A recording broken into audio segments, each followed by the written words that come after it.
Today we have this 1967 Smith Corona Super Sterling vintage portable typewriter. We'll show you how to use the functions and make sure they all work.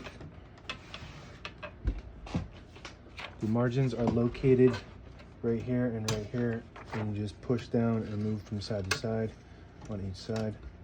And that is where you will begin and end on the platen. You can hear the bell ding when you get to the end.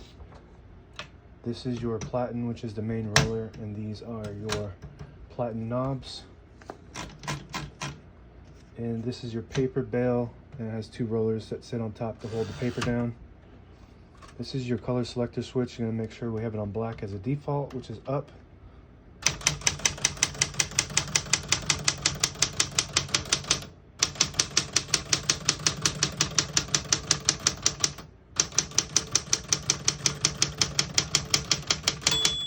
Once you hear the bell, you're at the end of the margin. You hit the line space, gets you back to the beginning, and skips 1, 2, or 3.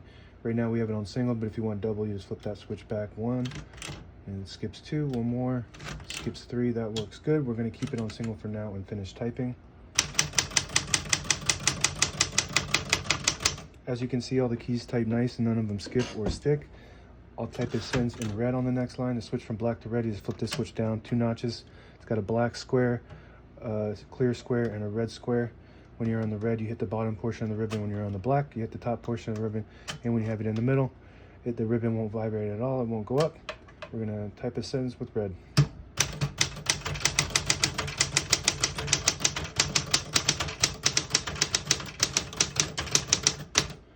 Very nice typing machine. I missed the space in between 2 of those words, but that's okay. It still looks good. Really nice typing machine.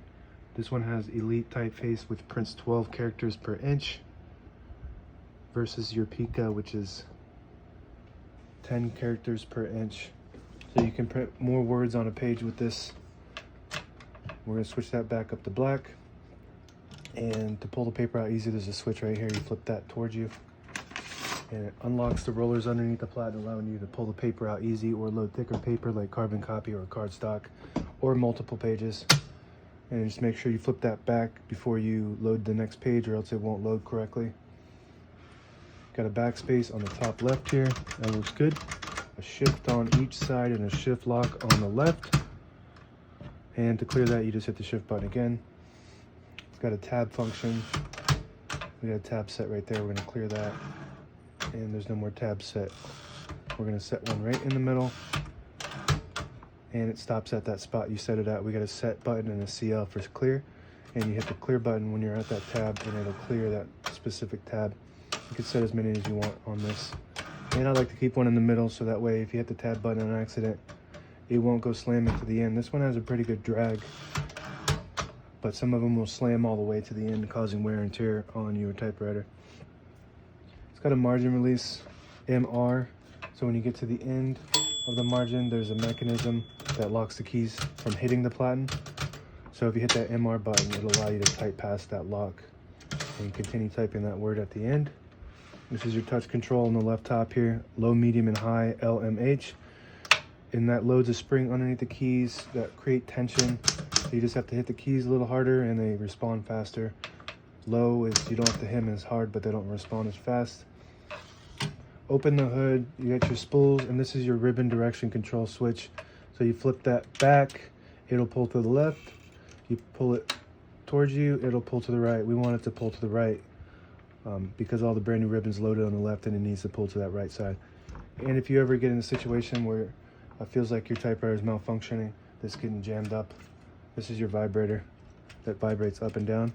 If that gets jammed up, you might be at the end of the ribbon, and you just need to change the direction or replace the ribbon. Very easy to find replacement ribbons, Amazon or any other site for under 10 bucks. It's got a carriage release on each side, but this side here is missing the plastic insert, but you just lift up like that and you can still control it. It's got a locking mechanism on this side. If you pull that up, it'll lock into a spot near the middle. So when you have it in the case, it's lined up right on the side of the case. so it won't unlock and it won't break anything in there. It's used to protect your escapement. Your escapement is a gear in the mechanism of the carriage that makes it stop and go when you're typing. So that's a good feature to have when you're putting it in the case and keeping it in there. And to unlock it, all you gotta do is push it towards the right side. And one other feature is this mechanism. If you push that down, it disables the spacing. Push it up, and each one of those clicks is one space. So if you have one and it's not spacing correctly, then that's why you just need to switch that back up. And that is about it. Now available on eBay or Etsy. Search Brooksaw Antiques.